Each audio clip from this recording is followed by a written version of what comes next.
આજે તો ગાડી લઈને આવવું પડ્યું અચાનક માણાવદર, કેમ કે 5 ફૂટના લોખંડનો પાઇપનો કટકો લેવો હતો.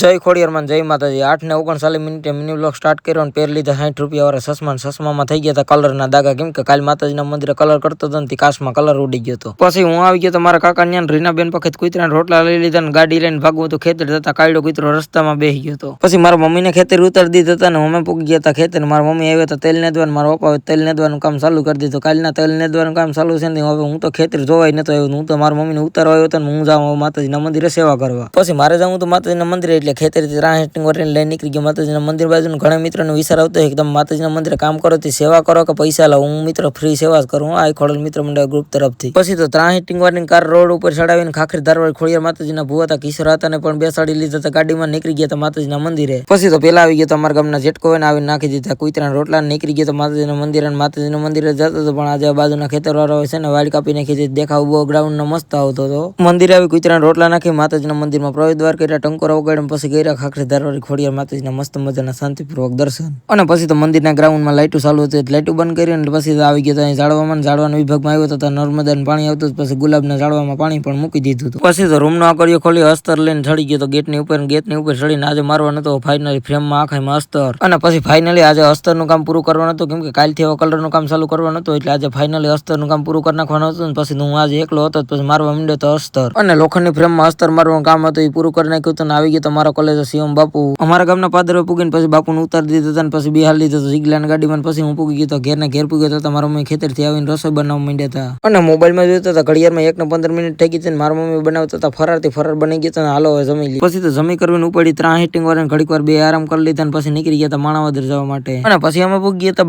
બાટવે પૂગીને ઘડીક વાર અમારે લોખંડનો પાઇપ લેવો હતો ગોઈતો પણ ક્યાંયથી ન જડ્યો. પછી અમે નીકળી ગયા હતા માણાવદર બાજુ. અને પછી અમે પૂગી ગયા હતા માણાવદર પણ જાજી ઘડી લોખંડનો પાઇપ ગોઈતો પણ ક્યાંયથી ન જડ્યો. પછી અમે મીતડી રોડ ઉપર ગયા હતા ત્યાં ભંગારનો ડેલો હતો ત્યાંથી લોખંડનો પાઇપ મળી ગયો. પછી તો 3 હિટિંગ વાળી દોડીની બેની એનર્જી ડ્રિંક લેવાની હતી તે લઈ લીધી ને માણાવદર કોલેજની પાસે આવી ગયેલું હતું મામાદેવનું મંદિર. પછી મામાદેવના મંદિરમાં આવીને કરી લીધા મામાદેવના દર્શન. અને બાટવેથી ઘરે આવતા હતા પરતભાઈનો રસ્તામાં ફોન આવી ગયો ને કે મારે રિક્ષા લઈને જવાનું છે મજૂર લેવા. પછી હું નીકળી ગયો તો બામણા મજૂર લેવા. અને મજૂર લેતા હોય હું પૂગી ગયો તો મારા કાકા ત્યાં ફ્રીજનું ઠંડુ પાણી પીવાનું. મારા રીનાબેન તો કઈ મિક્સર દરતા હતા એને દરી લીધું હતું મિક્સર સાફ કરતા હતા. અને અમારી ઘેર પારે ગયેલો કાયડો કૂતરો એ માણસોને મસ્તી કરે, કેમ કે એના કૂતરા મસ્તી કરવી ગમતી જ નથી. અને પછી ઘેરે કૂતરાને મસ્તી કરીને અમે આવી ગયા અમારા ગામના તળાવ ને તળાવમાં પાણી હતું. પછી શિવમ બાપુ હતા ને મારો કેમેરામેન કલેજ હતો એક વિડીયો શૂટિંગ કરી દીધો. વિડીયો શૂટિંગ કરી આવીને આવ્યો કાકા ત્યાં હતા. કાકાનો છોકરો આવી ગયો પછી મેં કરીને રામ એ તો અહીંયા આવીને ગોલિયું ફોડવા માંડ્યો. કે તું રેવા દે જીવવાનું છે. અને મારા રીનાબેન તો કોલેજમાં જાય તો એ તારક મહેતાના ઉલ્ટા ચશ્મા જોઈ તમે કોઈ જોવ કે ન જોતા કોમેન્ટ કરી દો. ઘેર આવ્યો તો મારા મમ્મી જમવાનું બનાવી માંડે છે ને હાલો હું નાઈ નાખું નકન ફૂંગાઈ જાય.